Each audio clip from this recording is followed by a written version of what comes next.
ጥምዶ ወይም ጥምረት ምንድነው? አሁን አንድ በጣም የሚያስቀኝ ሁሌ የሚያስቀኝ አባባል ያነሳሉ። ዘላቂ ጠላትና ዘላቂ ወዳጅ የለም በፖለቲካ የሚባል እኔ በጣም ያስቀኛል። እነዚህ ሰዎች የሚያውቋት አንዷን ለምሳሌ አንድ ሰንተንስ ሙሉ ሰንተንስ አበበ በሶ በላ ከሆነ አበበ በላ ነው ምን በላ ምናምን የሚለውን ይተውታል ማለት ነው።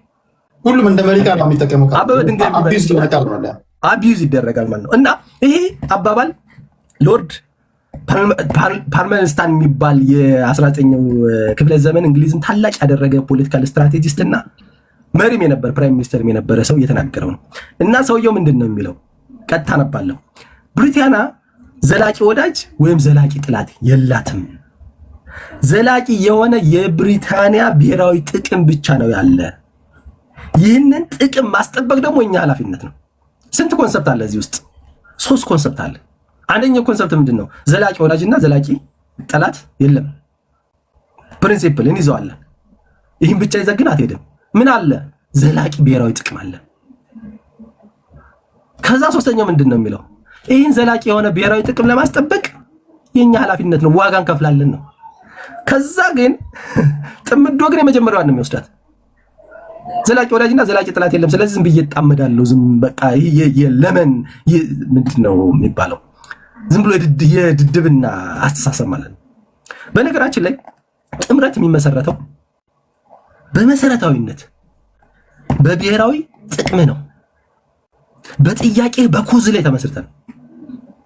ኮዝ ምንድን ነው? የአማራ ህዝብ ኮዝ ምንድን ነው? የመጀመሪያው ጥምረት ለመመሰረት ቅድም ያነሳናቸው ጥያቄዎች ናቸው። አዩ ደራሽ ጥያቄ ይበለው ነባር ጥያቄዎችም አሉ። የአሁኑ እንኳን በደራሹ ነው የተነሳ በነባሩ አልተነሳም ብንል እንኳን ነባሩ ጥያቄዎች ማን ነው የፈጠራቸው? ነባሮቹን ጥያቄዎች እንዴት ነው ልናስመልሳቸው ምንችል ነው? እነዚህ ነባር ጥያቄዎች ግምት ውስጥ አስገብተን ነው ከማንኛውም አካል ጋር ልንነጋገር ልንደራደር ምንችለው ማለት ነው። ስለ ፖለቲካል ትርክት ስታወራ የአማራ ህዝብ ጨቋኝ ነው ብሎ የፈጠረን በሰነድ ያስቀመጠን አካል ጋር ቁጭ ብለህ ስለ ፖለቲካል ትርክት ለውጥ እንዴት ነው የምታወራው? ያን ሐሳቡን አልቀየረ ቀይር ያለው ብሎ አላስረዳ። ስለ ወሰንና ማንነት ጥያቄ፣ ስለ ወልቃይት ጠገዴ፣ ጠለምት፣ ራያ ጥያቄ እየታገልኩ ነው መነሻዬ ኮዜ እሱ ነው ብለህ ከተናገርህ ያን ጥያቄ እንዳይመለስ የሚሰራ አካል ጋር እንዴት ነው ልሰራ የምችለው?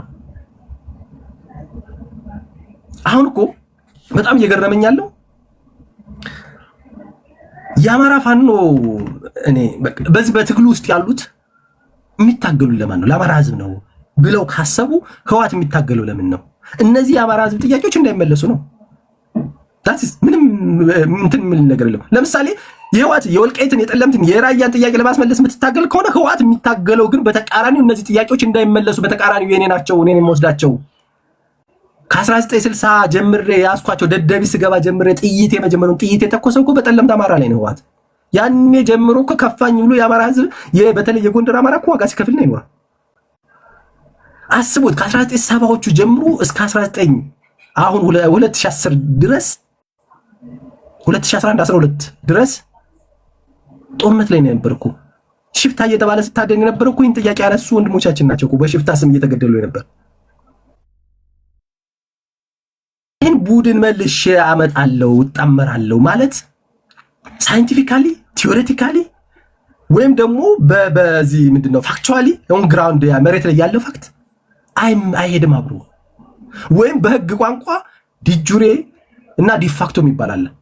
በህግ አግባብና በመሬት ላይ ባለው እውነታ የሚባል ጽንሰ ሐሳብ አለ። በሁለቱ ጽንሰ ሐሳብ በህግም ተቃራኒ ነው። እኛ ህገ መንግስቱ ይሻርልን እያልን ነው የምንጠይቅ። ህገ መንግስቱ ይስተካከል ነው። ህዋት ህገ መንግስቱ ይጽናልኝ ነው ጥያቄው። የአማራ ህዝብ የሚጠይቀው ኢትኒክ ፌዴራሊዝም የሚባለው የኢትዮጵያን ዕጣ ፈንታ አደጋ ላይ የሚያስቀምጥ ነው። ኢትዮጵያ የሚባለው ማንነት አፈራርሶ ዲኮንስትራክት አድርጎ የኢትዮጵያ ማንነት አጥፍቶ ቅይጥ የሚባለውን በተለይ ለኢትዮጵያ ዋልታና ማገር የሆነውን ተሳስሮ የያዘውን ቅይጥ የሚባለው ማህበረሰብ ማንነት አሳጥቶ ከፈለገ ወደ ጎሳ ይገባል ካልፈለገ ተንጓሎ ይቀራል ብሎ ኢትዮጵያን አጽንቶ የሚይዘውን መሐለኛውን ክፍል አፍርሶ ኢትዮጵያን ዋጋ ሉዓላዊነቷንና አንድነቷን የሚያሳጣ ነው። ስለዚህ ኤትኒክ ፌዴራሊዝም እንደገና መታሰብ አለበት ነው። ህወሓት ምንድነው የሚለው? ኖ ኢትኒክ ፌዴራሊዝም መቀጠል አለበት። የኔ እንደውም ደንበሬና መሬቴ ምናምን የተቆጠረው ከጎንደር ያለውን ወስዳለሁ፣ ከወሎ ያለውን በራያ በኩል ወስዳለሁ፣ የአማራ ግዛቶችን ይዤ ሀገር ሆናለሁ። እና ይሄ እንደው ጽንሰ ሐሳባዊ መሰረት የለውም የሚለውን እኔ ያዘውና አሁንም አንድ ጥያቄ መልሼ ልጠይቅ ቅድም እና ጽምዶ ምንድነው? የኛዎቹስ ወደ ጽምዶ ውስጥ ሊገቡ የቻሉት ምንድነው? ለምን ነው ሲባል እኔ ሁለት ነገሮች ነው የሚታዩ። አንደኛው ጊዜያዊ ጥላቻና ስሜት ነው። ይህ ላለፉት 3 ዓመታት ያደረግነው በጣም ሐቀኞቹ ተሳስተው የገቡትን ነው የማወራ። እነዚህ ሐቀኞቹ ተሳስተው የገቡት ላለፉት 3 ዓመታት ውጊያ ስላካሄዱ ከመንግስት ጋር። ስለዚህ መንግስትን በጥላትነት ስለፈረጁ የጥላት ወዳጄ ነው፣ ህወሓትም መንግስትን በጥላትነት ስለፈረጁ ወዳጄ ነው፣ ስለዚህ ከነሱ ጋር ሆናለሁ ነው። ይሄ ምንድነው? ስሜትና ጥላቻ። ግን አንድ መረሳት የሌለበት ነገር አለ። ሁሌም በትግል ውስጥ ቀይ መስመር አለ። ቀይ መስመርክን ያለፍክ ጊዜ ትግል የምትታገልበት ምክንያት ትስታለህ። የአማራ ህዝብ ቀይ መስመር ምንድነው? ለወሰንና ለማንነት የምትታገል ከሆነ ወሰንና ማንነት ቀይ መስመር ነው። ፍትህ የምትታገል ከሆነ ፍትህ በ3 መንገድ ነው የሚረጋገጠው። አንደኛው ወንጀሉን እውቅና ሲሰጥ ነው። አማራ ህዝብ ዘር ማጥፋት ተፈጽሞበታል ላለፉት 27 ዓመት ምናምን እያለ ነው ህወሓትን ስንከስ ነበር አይደለ? ስለዚህ ዘር ማጥፋት ሪኮግናይዝ ይደረጋል ማለት ነው። ሁለተኛው ወንጀለኞች ወደ ህግ መቅረብ ነው። ወንጀለኛ የሚሆነው ማን ነው? የህወሓት ቡድን ነው። ሶስተኛው ካሳ ነው። ካሳ የምትቀበለውም እንደ ሀገር ቢሆንም እነዚህ ሰዎች ናቸው ወንጀል ካደረሱ። አራተኛው ይቅርታ ማድረግ ነው። ለህዝብና አንዳንዶቹን በስተት የገቡትን ይቅርታ ማድረግ ነው። በዛ መንገድ ነው ፍትህ የምታሰብ። ፍትህ ከጠይቅ ፍትህ ቀይ መስመር ነው። ከወንጀለኛ ጋር ተባበረ። በተለይ ደግሞ ለኮዝህ ለመነሻ ምክንያት ዋና ምሰሶ ከሆነ አካል ጋር ልትተባበር አትችልም ማለት። ስለዚህ ይህ ጥላቻ በጥላቻና ዝም ብለው ባለፉት 3 ዓመት ወንድም ይሙቷል። እኔም ብዙ ወንድሞችን እናጣ። አሁን ስቲል ነግራቸው እምቢ ያሉ ብዙ ወንድሞች እየሞቱ እያለቁ ነው። በጣም የምወዳቸው ጓደኞች ግን የሀገር ኮዝ ግን የህዝብ ኮዝ ግን ከዚህ ሁሉ በላይ ነው። ከቤተሰብ ከግለሰባዊ ምናምን ከኔ ስሜት ከቡድን ስሜት በላይ ስለሆነ ነው የምናስቀድመው።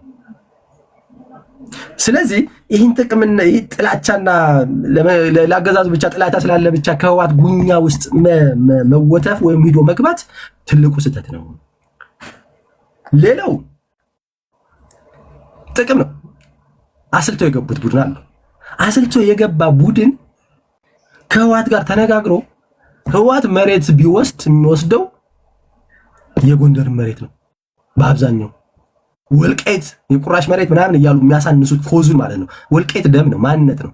ማንነት የቁራሽ መሬት ከዛ ነው። ቁራሽ መሬት ቢሆንም በዛች ቁራሽ መሬት ላይ ማንነት ካለበት ዳስ ማንነት ፋቅ ነው እኮ የሚባለው። መሬቱ አይደለም ይታይ መሬቱን ብናየው ወልቃይት ራሱ 40% ነው የትግራይ ነው የሚሆነው ማለት ይቻላል። የወልቃይትና ፕላስ የራያ 40% ነው የሚሆነው። ግን ማንነቱ ነው መተተለ ወንጀል ነው የተፈጸመበት ወንጀል ነው መተተለ። ማይካድራ ላይ ብቻ የተጨፈጨፈው በጥናት እንኳን የተለየው ከ1500 አማራዎች በላይ ደማቸው ነው መተት ያለበት። ግን እነዚህ ሰዎች ግን አንደኛው የስልጣን ጥቅም፣ ሁለተኛው ህወሓት ብትወር የምትወረው በዚህኛው ጎንደር ነው በዛኛው ወሎ ነው የምትወስደው የራያ መሬት ነው እስካለው ብትመት ምን አገባኝ፣ ስለዚህ እኔን እስካልነካኝ ድረስ ምን አገባኝ የሚል የግብስ ይህ ግብዝነት ከአማራነት የወረደ የሆኑ ግለሰቦችን ስብስብ የተወሰነች ጎጥ እንኳን አትለው ክሊክ ስብስቦች የእነሱን ጥቅም ብቻ ለማርካትና የተወሰነች ስልጣን እንሰጥሃለሁ ስለተባለ ብቻ ትልቁን የአማራን ኮዝ፣ ትልቁን የጎንደርን ህዝብ ኮዝ፣ ትልቁን የወሎ ህዝብ ኮዝ፣ በአጠቃላይ ትልቁን የኢትዮጵያን ኮዝ ራሱ መጣል ነው። በነገራችን ላይ ከጥምዶ ጀርባ ያለውን ኃይል ማየት አለብን። ከጥምዶ ጀርባ ማን አለ? አንደኛው ቁጥር ልንጠቅሰው የምንችል ሱዳን ነው። ሌላው ቁጥር 1 ልንጠቅሰው የምንችል ግብጽ ነው። የግብጽ የሱዳን ፍላጎት ምንድን ነው? ግብጽ ጥቅሟን ማስጠበቅ ነው። ሱዳን በተመሳሳይ ደረጃ ደካማ ኢትዮጵያ ፈጥራ የምትፈልገው መሬት ያው በዚሁ መከረኛ ጎንደር ይዛ መሄድ ነው። ሌላዋ ያው ኤርትራ ናት። ኤርትራ በፈር ዞን ማዘጋጀት ነው የምትፈልግ። እዚህ ላይ መሀል ጦርነት መቼም ጠንካራ ኢትዮጵያን ኤርትራ ትፈልጋለች ብሎ የሚያስብ ፖለቲከኛ ካለ ቡልሲት በጭራሽ አይደለም። ኢትዮጵያ ጅቡቲ እንኳን ጠንካራ ኢትዮጵያን አይደለም፣ ኤርትራ ጅቡቲ እንኳን ጠንካራ ኢትዮጵያን አትፈልግም። ሶማሌ እንኳን ወይም ሶማሌላንድ ብትል ጠንካራ ኢትዮጵያ ጠንካራ ሶፍት ፓወር እንደ ሚሊታሪውን እንተውና ሶፍት ፓወር ይኖራታል። ኢኮኖሚካሊ ፓወርፉል ትሆናለች። ኢኮኖሚካሊ ፓወርፉል ከሆንክ ደግሞ ያው ኤሌክትሪኩን ማየት እኮ ነው። ወደ ሱዳን የሚሸጠው ኤሌክትሪክ እኮ ዋን ፓወር ነው እኮ ሶፍት ፓወር የሚባለው ነው እኮ። ለጅቡቲ የነበረውና ለሃርጌሳ ሶማሊላንድ ስንሰጠው የነበረው የትምህርት ዕድል እኮ የሶፍት ፓወር መገለጫ ነው። ስለዚህ እነዚህ ኃይሎች ጥቅማቸውን አስልተው ነው ግብፅም ታሪካዊ የሆነ የአባይ ግድብ ላይ ዶሚኔት አድርጋ በኢትዮጵያን ቀንበር ውስጥ አስገብታ የራሷን ጥቅም ማሳመር ነው። የህዝቦች አትፈርድ በኮ that's what it is ፖለቲክስ እኮ ነው። ግብፅ የሚፈልጉ ናሽናል ኢንተረስታቸውን ማስከበር ነው። ለነሱ ሰርቭ የሚያደርገው ስሌቡ ነው ልትወቅሰው የምችለው። ሱዳንም በጣም በረሃማ ስለሆነ የአልፋሽገው ግን ወደዚህ ወደ ጎንደር ያለው ግን ለም ስለሆነ አግሪካልቸራል ግሪነሪ ኤሪያ ስለሆነ በጣም ስለሚጠቅም ለምርት አይደለም ሱዳን ከውጭ ያሉት እንኳን እንደ ሳውዲ አረቢያ አይነቶች እንኳን የሚፈልጉት መሬት ስለሆነ ያን ማስጠበቅ ነው የምትፈልግ። ዳስ ፖለቲክስ የሚፈልጉትን ነው። ኤርትራም የራሷን ነው የምትፈልግ። ሉዓላዊነቴንና አስከብሬ ሀገር ሁኜ መቀጠል እፈልጋለሁ። ስለዚህ እዚህ ላይ መሀል ላይ ሲዋጋ የሚኖር ኢትዮጵያዊ መፍጠር አለብኝ። በፈር ዞን ይሆንልኛል። እኔ መሳሪያ ሰጠዋለሁ፣ እሱ ይዋጋል። ቅድም አዩ አንድ ሀሳብ አንስቶ ነበር። መሳሪያ መታጠቅ እንደ ኃይል ይቆጠራል። አንዳንዴ ፋኖ እኮ በመሳሪያ አይደለም የኖረው። በነገራችን ላይ መሳሪያ ስለታጠቅ አይደለም 3 ዓመት የተዋጋው። አንደኛው ስነ ልቦና ነው፣ ሁለተኛው ህዝብ ነው። ህዝብ ውስጥ ስላለ የአማራ ህዝብ እያበላ እያጠጣ ደብቆ ስላስቀመጠው የአማራ ቀየ ደብቆ እንደምሽግ ስላስቀመጠው እኮ ነው የተዋጋው እንጂ ኢኮኖሚ ኑሮት ምን ኑሮት አይደለም እኮ። መሳሪያ መድፍ ምናምን እኮ ራሱ በአብዛኛው የገዛው እኮ ያው መከረኛው ዲያስፖራ እያዋጣ ነው፣ እኛም እየሰበሰብን ነው። አሁን እንግዲህ ብሌሙን መውሰድ እንችላለን። መሰረት ክንደ ግን ጥቅም ላይ ተደራረህ ስትመጣ ግን የምታጣው ምንድነው? ምሽክን ነው የምታጣው። ጥይት የሚያዞርብህ ጠመንጃ የሚያዞርብህ ከሩቅ የሚመጣው ጥላት አይደለም፣ ከዛው ምሽግ ሆኖ ሲያገለግልህ የነበረው ህዝብ ነው። እንደዛ ነው የሚሆነው። ግን አንድ ነገር መረሳት የሌለበት ይሄ ጥምዶ ትሬንድ ነው። 1983 በፊት በነገራችን ላይ 1948 ወደ ለመጀመሪያ ጊዜ የዚህ የተገንጣይ ትርክት ሲመጣ የኤርትራ ኤልኤም የሚባል ነበር። ኤስኤም ኤርትራ ስቱደንትስ ሙቭመንት የሚባል ነበር። ያ ሙቭመንት ሲቋቋም መጀመሪያ የተቋቋመው የመን ላይ ነው የተቋቋመው። ከኢትዮጵያ ውጭ ነው የሚቋቋም። የሚደግፉት የነበሩት ዋኖቹ ሱዳን፣ ግብፅ፣ ሶማሊያ ነበር። ከዛ በኋላ ነው እንግዲህ ቲፒኤልኤፍም ኢፒኤልኤፍም ሁላቸው መዳራጃ የሚደግፉትና የሚደራጁበት ቦታ ሄፍ ሴቨን ይባላል። የዚህ ሄቨን ሴፍ ሄቨን ይባላል። ምንድን ነው ሴፍ ሄቨን? በቃ በጣም ሴፍ የሆነ ቦታቸው የነሱ ሱዳን ነው፣ ግብፅ ነው ወይም ሶማሌ ነው። ያን ትሬንድ ነው ዘ ሴም ቲንግ አሁን አፕላይ ተደርጎ ልክ 1983 የተደረገው አይነት ነገር ድጋሜ ተደርጎ እንደገና በእነዚሁ በሴፍ ሄቨንስ ተጠግተው ምናምን ተደራጅተው እንደገና ለማጥቃት እየተደረገ ያለው ትሬንድ ማለት ነው። ይህ ትሬንድ ግን ዘመኑ ተቀይሯል። የፓወር ዳይናሚክሱ ተቀይሯል። ምንም እኔ የቲፒኤልኤፍ ሰዎች አእምሯቸው ደርቋል። አንደኛ ትልቅም በእድሜን ትልቅ ከመሆናቸው አንጻር የአሁኑን ፖለቲካል ዳይናሚክስ እየተረዱት አይደለም። የአማራ ህዝብ ላይ ደጋፊ ቢያገኙ እንኳን ተቃዋሚያቸው ከዛ በላይ ነው። እሳት ነው አሁን ያለ። የኢትዮጵያ ፖለቲካል ዳይናሚክስ ተቀይሯል። አሁን ላይ ዘለመጠ ምናምን እንደባለፈው እንደ 1983 የምትቆጣጠሩ አይደለም። ሊቆጣጠሩት አይችሉም። ምናልባት ልታፈርስ ምናምን ልችል ይሆናል። እሱም አይሳካም። በርግጥ ያ ፓወር ዳይናሚክስ በፖለቲካል ሪያሊዝም ፓወር ዳይናሚክስ በየቀኑ የሚጠና ነው። ምክንያቱም ባላንስ ኦፍ ፓወር ነው ሁሉ የሚሰለ። ባላንስ ኦፍ ፓወር የት ላይ ያለ ነው? ቲፒኤልኤፍ ላይ ጉኛው ስር ስለገባህ ባላንስ አገኛለሁ ብለህ አስበህ ከሆነ የምታጠው ነው የሚበዛ።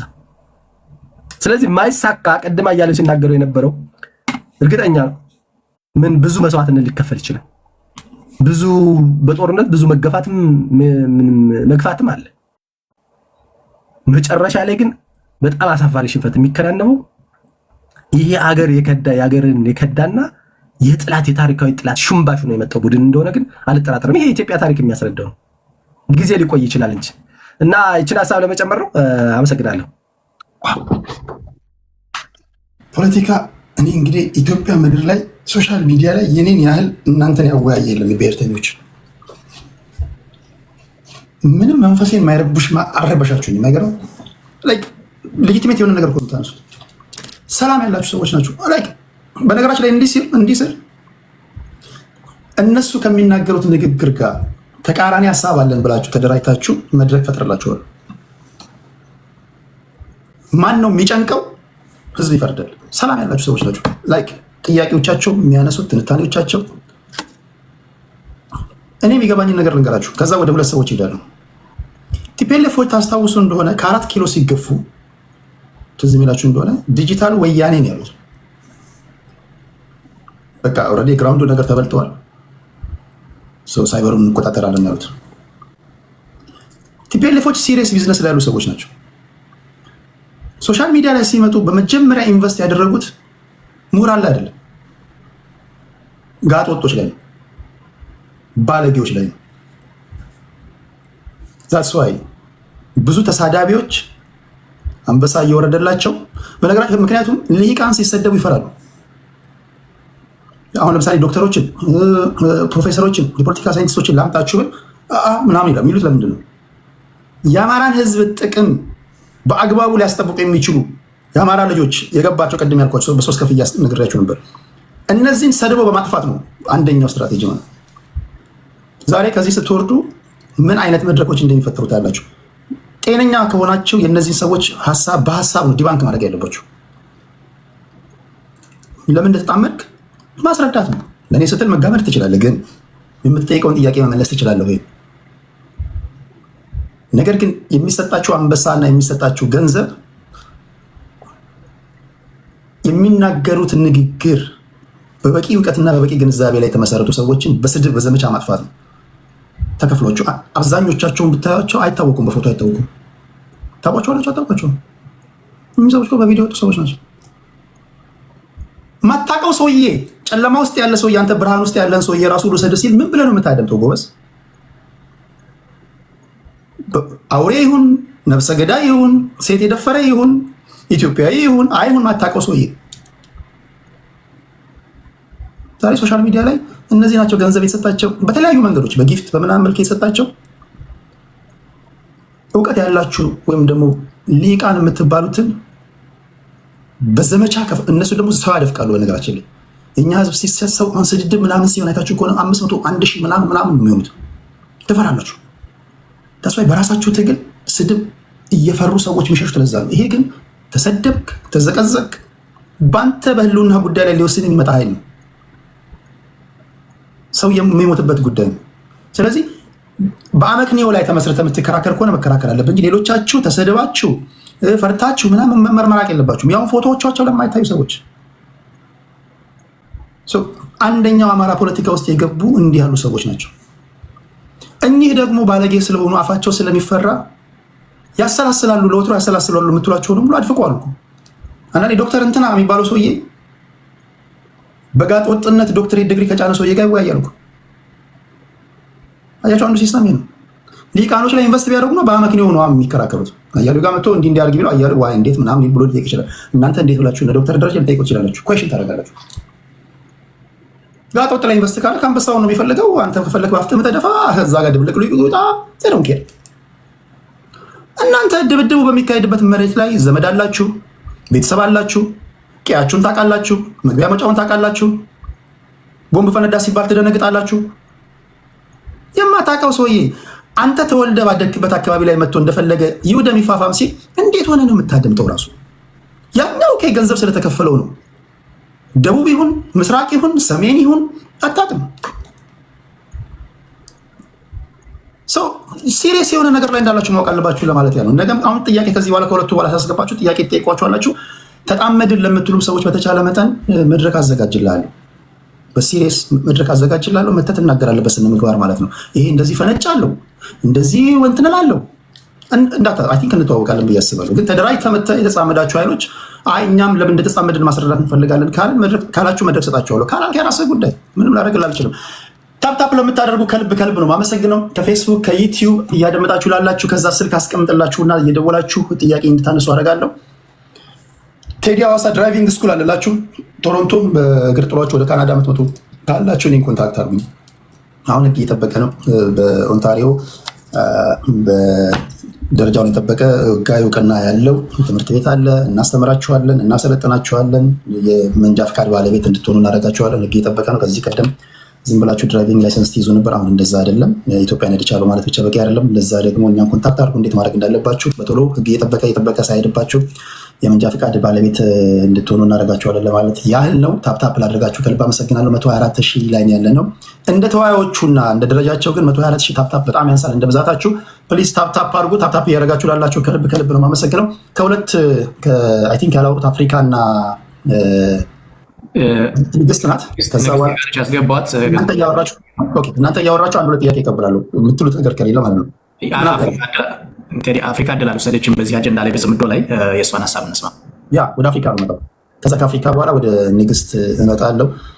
በፍቅር ታፕታፕ እያደረጋችሁ ላላችሁ ለቴዲ ሐዋሳ ቋሚ አድማጮች፣ ወዳጆች ልባይ ምስጋና ይድረሳችሁ። እየተቃጠልክ እየተናደድክ ካለ አይ ዶንት ኬር። እኔም ማደርግልህ ይህንን ነው። የተለያዩ ሀሳቦችን ነው እንድታደምጡ ማድረገው። ተናድጃለሁ አጀንዳ የፈረሰ ካልክ ለኔ ከቡርጂ ካሊፋ ላይ መውደቅ ትችላለህ። አይ ዶንት ኬር። እኔ አላይንመንቴ ከሀገሬ ጋር ነው። ከሀገሬ ጋር ነው። በፕሪንስፕል ምጓዝ ልጅ ነኝ እንጂ ጠዋት ሌላ ከሰዓት ሌላ ማታ ሌላ አንበሳ ስለሰጠኝ ጠዋት ሌላ ነብር ስለሰጠኝ ከሰዓት ሌላ መቀደድ ልጅ አይደለሁ። ማይ ፍሬንድ እንደዛ ነው። እንደዛ ነው እያደረግን ያለነው። ከልብ ነው የማመሰግነው እናንተን። እሺ አፍሪካ ጎንደር ወደ አንቺ ልምጣ። እሺ አመሰግናለሁ ቴዲ በድጋሚ እድሉን ስለሰጠኝ። አብዛኛውን ከፋኖ ትግል ጋር ተያይዞ የነበረውንና የፋኖ ትግል ቀደም ብሎ ከነበረው የጽምዶ አሰላለፍ ጋር ደረጀም አያለውም በርካታ ነገሮችን አንስተዋልና እኔ ሎጂካል ስለሆነውና ቴክኒካሊ ጽምዶ ምን ይመስላል የሚለውን ነገር ብቻ ነጥብ በነጥብ ባየው ደስ ይለኛል፣ ድግግሞሽ እንዳይሆን።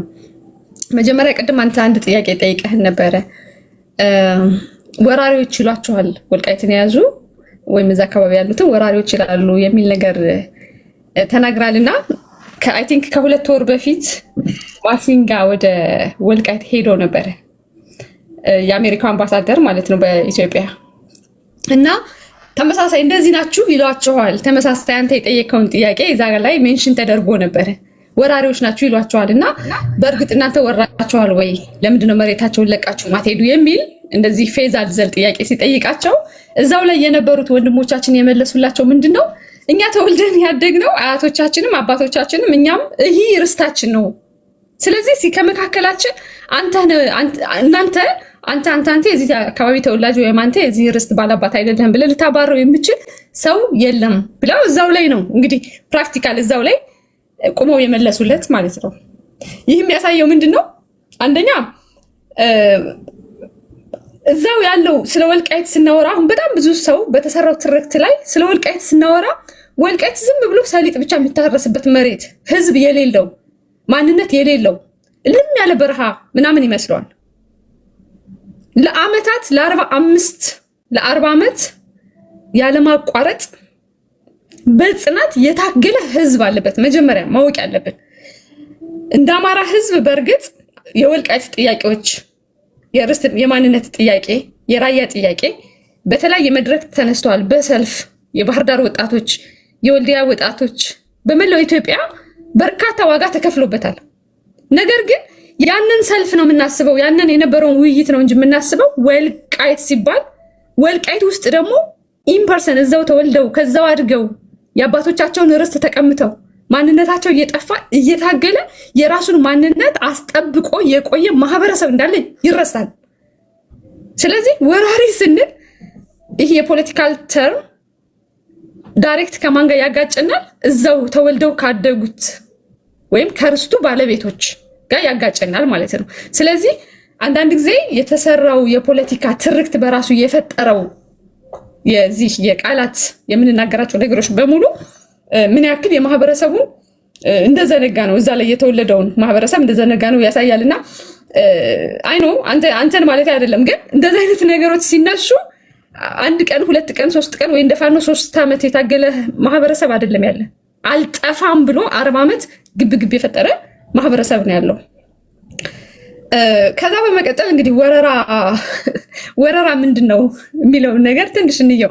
ወረራ ማለት እንደወረደ ዲፋይን ሲደረግ አንድ ሰው ከቤትህ ያለ ፍቃድህ መጥቶ ሲገልህ ሲያፈናቅልህ ያንን ያፈናቀለህን ነገር ደግሞ ስልጣኑን ተጠቅሞ በቃ ይሄ ቤት ከዛሬ ጀምሮ የኔ ነው ብሎ በህገ መንግስት ሲያጸድቅ ነው። ሊትራሊ የለየለት የአፓርታይድ ስርዓት በራስ ቤት እየገደለ እየጨቆነ ፕራክቲስ ሲደረግ ነው ወረራ። ስለዚህ ከዚህ በፊት የወልቃይት የጠለምት የራያ ከፍተኛ የሆነ የወረራ የተፈጸመበት በህወሓት እና በትግራይ ፖለቲከኞች በኋላ ላይም ኢህአዴግ ብሎ ራሱን ከቀየረ በኋላ በህገ መንግስት ያጸደቀው ነው። ስለዚህ ወራሪዎቹ እነማን እንደሆኑ ሁሉም ይታወቃል። ወረራ ብለን ስንናገር ግን ምክንያቱም የተሰረቀውን ርስትህን ለማስመለስ የምታደርገው ግብግብ ወረራ ከተባለ አስቀድሞ በሰላማዊ መንገድ የነበረውን ማንነቱን ቀምተው የዲሞግራፊ ለውጥ አድርገው የለየለት የዘር ጭፍጨፋ ማለት ካልቸራል ጄኖሳይድ ተደርጓል። የቋንቋ የሊትሬሲ ጄኖሳይድ ተደርጓል። በአማርኛ መስፈን አይቻልም። በአማርኛ መማር መናገር አይቻልም። ሴቶች በተለያየ መንገድ በጣም አንዳንድ ነገር ትንሽ ስነልቦናን ሁሉ ሊጎዳ በሚችል ሁኔታ ሴቶቹን እንግዲህ ፕራክቲካል የሆነ ነገር ስለሆነ ልንገራቸው። ክሊኒክ ሲሄዱ የወሊድ መቆጣጠሪያ ይወስዳሉ እና የሚሰጧቸው መርፌ የተሳሳተ ሁሉ መርፌ ይሰጧቸዋል እና በዚህን ቀን እንደዚህ ሰጧት የተለየ መርፌ ስለሆነ ሂደህ ከደፈርካት ትወልዳለች ብለው ያስወልዷቸዋል። ሄደው አንድ ትግሬ ወንድ ካለዛ አካባቢ 3-4 ሴቶችን ይዞ ያስወልድ ነበር። ምክንያቱም እነሱ በደበረው ይሄ ቅድም እንዳልኩት በለየለት አፓርታይድ ስርዓት ወጣቱን የወልቃይትን ወጣት አባረውታል፣ ገለውታል፣ አሰድደውታል። እስከም አይናቸው እያየ ጉድጓድ ውስጥ ቆፍረው ቀብሯቸዋል። ይህንን ግፍ ተቋቁመው ደግሞ አሁንም ድረስ ኤግዚስት ያደረገ በኢትዮጵያ ፖለቲካ ብቻ አይደለም፣ በአማራ ፖለቲካ፣ በዓለም ፖለቲካ ምሳሌ የሚሆን ማህበረሰብ ያለበትን ማህበረሰብ ወረራ የተፈጸመ ብሎ ማለት በጣም እንትን ነገር ነው ማለት በጣም አስቂኝም በአዘ ሴም ታይም ስሜታዊ የሚያደርግ ነገር ነው ብዬ አስባለሁ። እና ወደ ያንን ጥያቄ ይህን በዚህ ነገር ካየሁት ስለ ጽምዶ ባነሳው በቀጥታ ልግባ። እንግዲህ ጽምዶ አሁን መነሻው ምናምን ደረጃ የራሱ ነገር ዶክተር ደረጃ የራሱን ተናግሯል፣ ወንድም አያሌው በራሱ ተናግሯል፣ እሸቱን በራሱ ተናግሯል። ስለዚህ ኦሎፍ ዘሳደን አንድ ቀን የመጣ ጥምረት አይደለም፣ የራሱ የሆነ እንትኖች አሉት። ነገር ግን ፋኖ የተጻመደው ከማን ጋር ነው የሚለውን ነገር እንየው። የመጀመሪያው ጽምዶ ዋና ሄድ ኳርተሩ ያለው ግብፅ ውስጥ ነው። በዚህ የጽምዶ እንቅስቃሴ ውስጥ የሚተሳተፉ ሀገራቶች አሉ። በኢትዮጵያ ውስጥ ደግሞ ትጥቅ ትግል የሚያካሂዱ ኃይሎች አሉ ማለት ነው። እና ይህን ጽምዶ ለምንድን ነው የሚፈልጉት የሚለውን እንየው። ለምሳሌ የኤርትራ መንግስት የጽምዶን እንቅስቃሴ ለምን ይፈልገዋል? ጽምዶን ራሱ ለምንድን ነው የሚፈልገው ነው? እንደሚታወቀው እንግዲህ እነሱም እንዳሉት በቪዲዮም እንዳየ ነው የሀገሪቱ እንግዲህ መሪም የብልጽግና መንግስት መሪም እንዳለው በትግሬ ወጣቶች ታጥቀው አማራ ላይ ጦርነት ሲከፍቱ ሰሜን እዝን ሲመቱ እንዳጋዥ ሆነው ገብተዋል። ራሳቸውን መስክረዋል ይሄን። ስለዚህ ያንን ነገር ደግሞ ለማርገብ በተደረገ ስምምነት ህወሓት ከብልጽግና ሰዎች ጋር ተቀምጦ ተደራድሯል። ፕሪቶሪያ ላይ ሄደው ማለት ነው። በዛ ድርድር ውስጥ አልተሳተፍንም እና ተከድተናል ብለው ያምናሉ የኤርትራ ኃይሎች። ስለዚህ ወይ መጀመሪያ ቲፒኤልኤፍን ለመምታት ስትጋበዝ አለመምጣት ነው። ማን ማለት እንግዲህ እጃቸውን ጠምዝዞ ያስገባቸው የለም። ሰፍ ብለው ሲጋበዙ ሰተት ብለው ነው የገቡት። ስለዚህ አሁን ዛሬ እንበቀላለን ብለው አሰቡ። ስለተከዳን መበቀል አለብን ብለው ተሰለፉ። ስለዚህ ይህ አሰላለፍ ለምን ፈለጉት? ዳይሬክት ከኢትዮጵያ መንግስት ወይም ከሀገሪቱ መከላከያ ሰራዊት ከሚባለው ኃይል ጋር መግጠም አይፈልጉም። ምክንያቱም ዳይሬክት ከገጠሙ ጦርነቱ የሚሆነው በኢትዮጵያ ድንበርና በኤርትራ ድንበር ነው። በድንበር መካከል ከተደረገ የእሳት ቀጥታ የሚነደው በድንበሮች ላይ ነው። አሸናፊው ኃይል ይዞት ይገባል ማለት ወደ ጦርነቱ ወይ ወደ ኤርትራ አስመራ ድረስ ይዞት ይመጣል፣ ወይንም ደግሞ ጦርነቱን ኤርትራ ካሸነፈች ወደ አዲስ አበባ ይዞት ትመጣለች ማለት ነው። ስለዚህ ኤርትራ ይህንን ባደርግ የመሸነፍ እድል ሊኖረኝ ስለሚችል ያለኝ አማራጭ